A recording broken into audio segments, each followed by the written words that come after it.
British colonialists introduced three major land revenue settlements in three different regions of India within the first quarter of the 19th century. Their main aim was to establish colonial rule on a stable foundation. Commercialization of agriculture was another important outcome of foreign rule.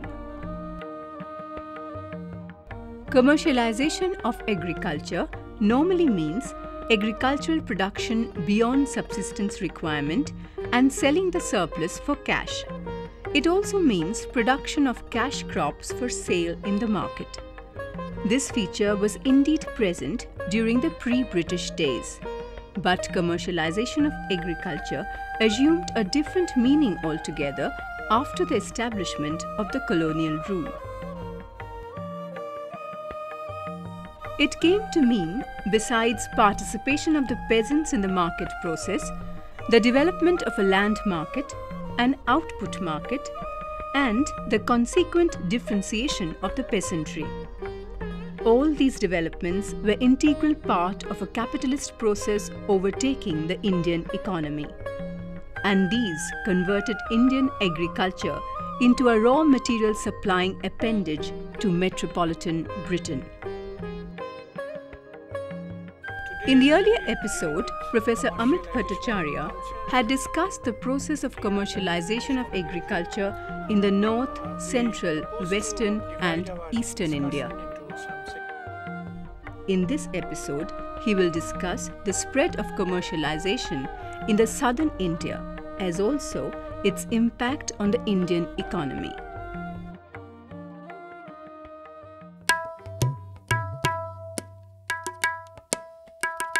In South India, as we know, it was a Rayatwari settlement which was introduced in the Bombay and Madras presidencies. Now, in the dry delta of Krishna and Godavari, large irrigation works led to specialization in the production of rice. And almost everything other than rice was imported in exchange of rice. So, rice was virtually the only crop that was cultivated in this region, Krishna Godavari region. And here, changes in the agrarian economy took place due to the rise of substantial middle peasants who had already established direct access to the market, taking advantage of the new situation. The Marwaris migrated to the delta. Marwaris migrated to other areas also. They also migrated to South India. And they also provided credit to people.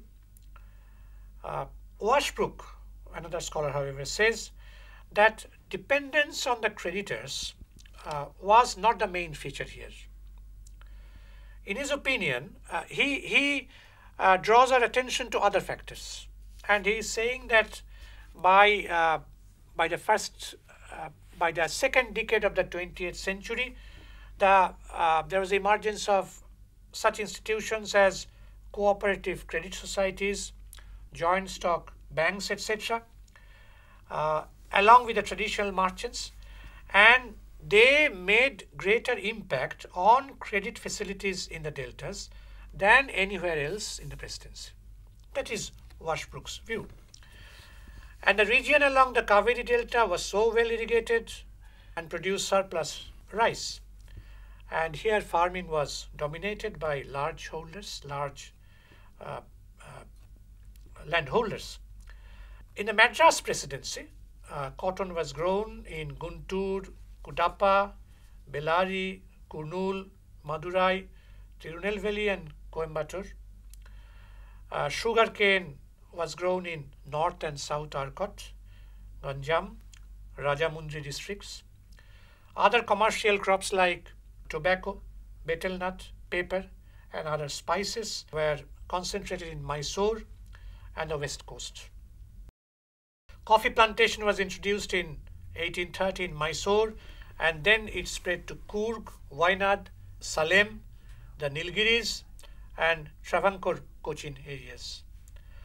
And it may be noted here that the Jamindars of Madurai, the Jamindars of Ramnad and Tirunelveli, they tried to discourage commercial crops by levying high rates of rent on areas where such crops were being cultivated. We have another scholar named Dharma Kumar who writes that cash debts were extensive in the Tamil area, but rare in some dry Telugu districts where there was little commercialization. Where there was little commercialization, debt was less. Where there was more and more of commercialization, the indebtedness was greater. However, according to Srinivas Raghava Iyengar's report of 1893, moneylenders were more powerful in areas where commercialization was less. It is a report, it's another view. Now, one study of tobacco cultivation in Guntur district shows that there the Indian Leaf Tobacco Development Corporation Limited, which was established in 1908, it entered into contractual relationship with the peasants. It's a foreign company, obviously. And they were supplied with necessary inputs and obliged to sell the entire produce to the company, to the ILTD, at the price fixed by them, not by the primary producers of the soil, by the producers. And in fact, that reminds one of the days of the East India Company when Bengal artisans were given necessary inputs in order to produce textiles, which they were forced to sell to them, to the company agents, at prices dictated by them, and those prices had always been less than the market price. So they're forced to sell those products at a cheaper price. So far, we have dealt with commercialization of agriculture in British India, and we have referred to the cases of 4 different regions in India. Now, that brings us to another important aspect, and that is who actually were the beneficiaries of this commercialization of agriculture. Were they the Indian people, or were they the British capitalists and their domestic collaborators? One scholar, Amolesh Tripathi, holds that the growth of cash crops, commercial crops, helped the people of India. It was beneficial to the people of India. The fact, however, is that the East India Company introduced this system. It developed India's raw material resources in the interest not of the Indian people, but of the British merchants and manufacturers. And this improvement was beneficial only to them and not to the Indian people. We are taking some cases. First, we have the Indian cotton, probably the most important cash crop at that time. Now, the export of Indian cotton to England began in 1783, and the quantity increased more than 800 times by 1841. But the beneficiaries were chiefly the Lancashire mill owners, European business houses, and their native agents. Not the basic Indian masses, but the native Indian agents.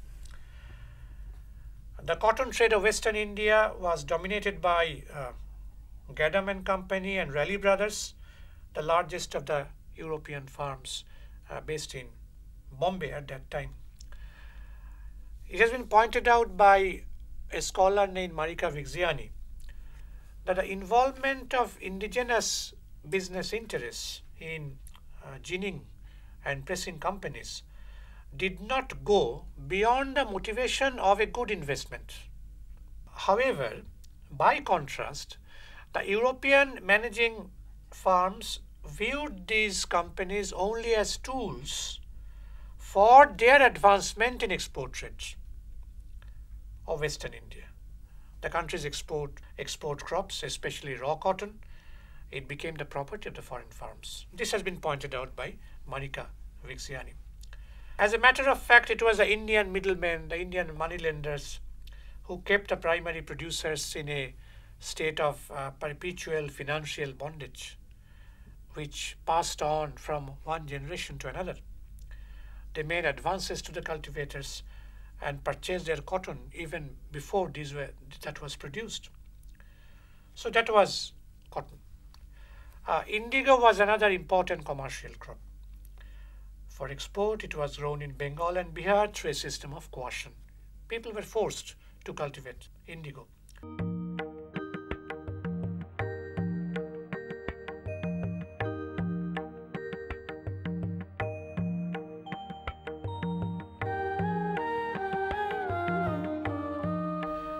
Now, indigo was needed in Britain as a dyeing agent for the textile industry.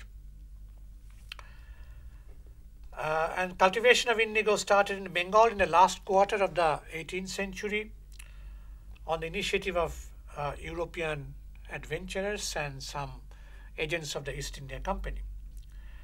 And many of the indigo planters, they actually were slave drivers from the West Indies. And at the end of the 18th century and the first half of the 19th century, indigo became one of the major export commodities. Force was employed to make peasants grow indigo, and to them indigo was far from profitable. D.H. Buchanan, while referring to parliamentary papers, stated that cultivation of indigo entailed a loss because the production resources could have been devoted more profitably to other crops.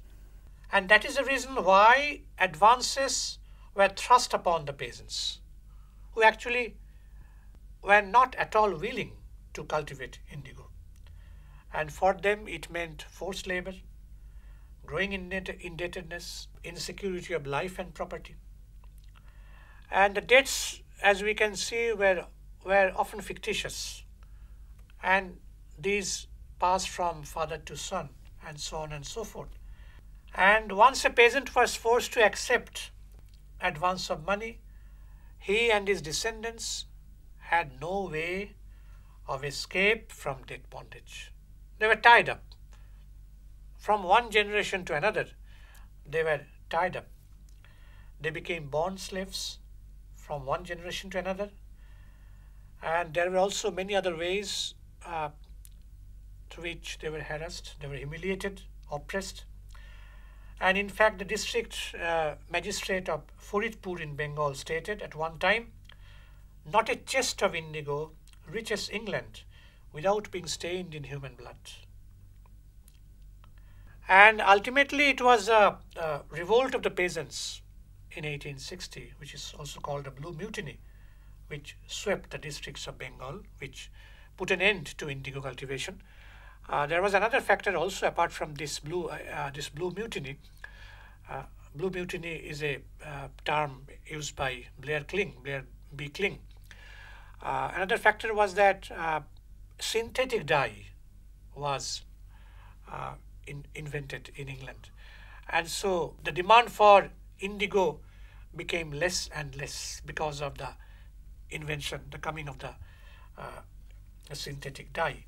So it was both these factors which contributed to the decline and ultimate end of indigo cultivation. The other plant was the poppy plant, the opium. Opium is the commodity. And poppy plants, there was a cultivation of poppy plants in Bihar and the neighboring areas, which formed part of the Bengal presidency. Opium was produced primarily for export to China. You might be knowing that when the British entered into China, there was a heavy demand for Chinese goods in the British market.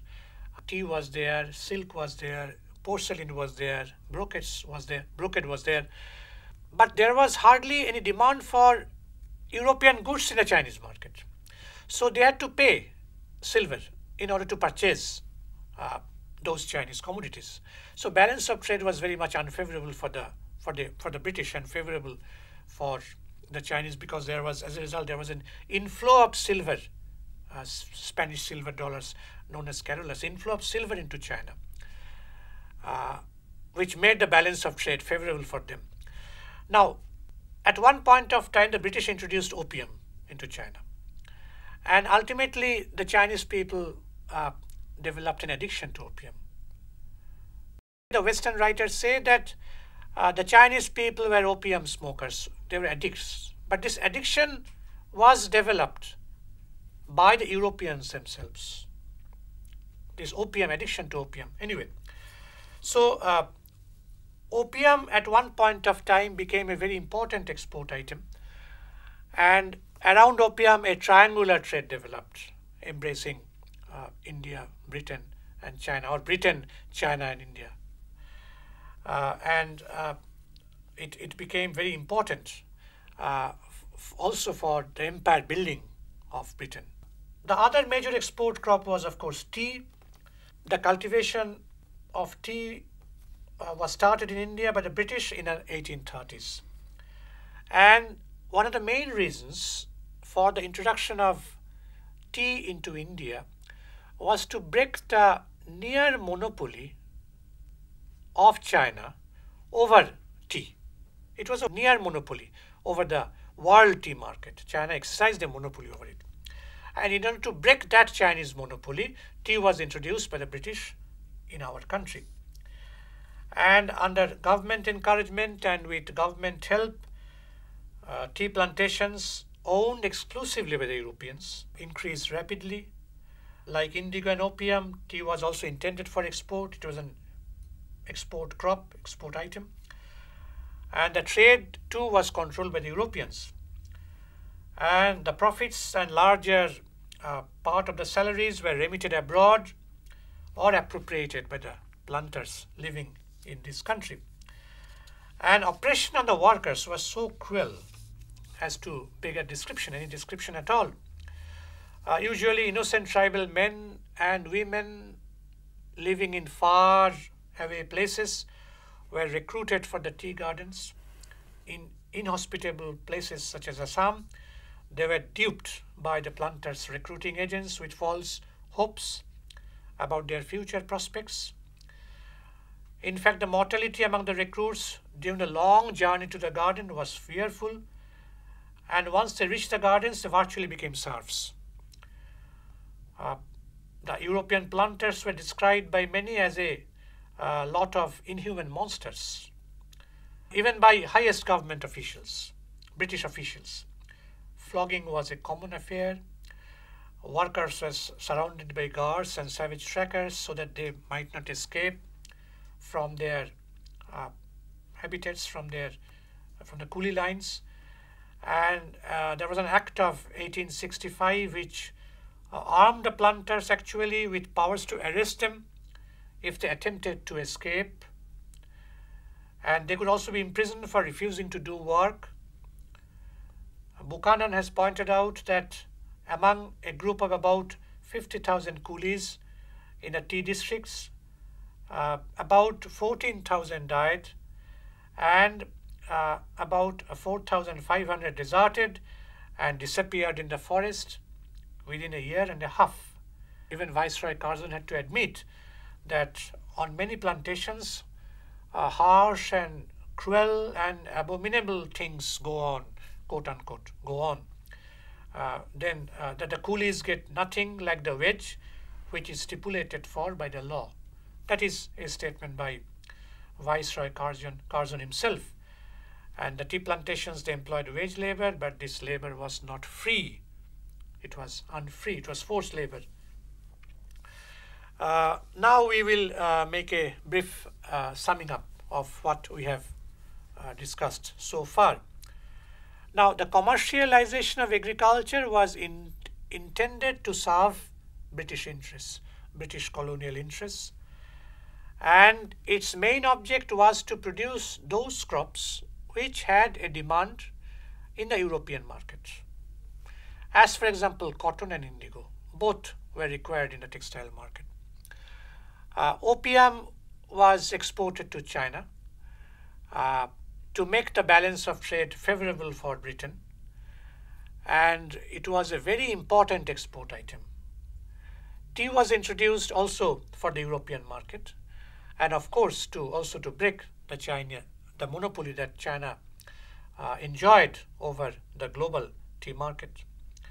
And side by side, this commercialization of agriculture also helped in the process of the emergence of elite landed classes, which became the beneficiaries of colonial rule.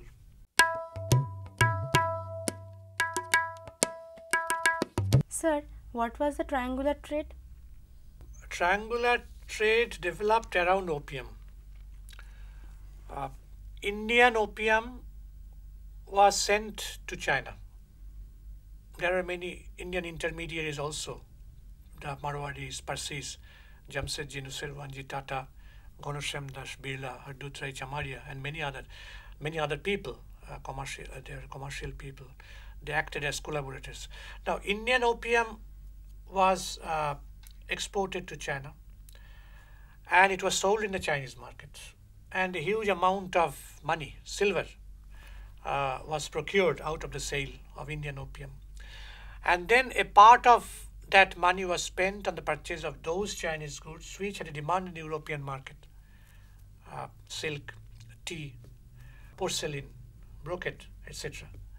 And so these were then exported to Europe, Britain and other European countries, and sold at a huge amount, at a huge margin, keeping a huge margin of profit. So it was a triangular trade because it embraced three areas or three countries, three regions. India was one region, China was another region, and Britain or Europe as a whole was the other region.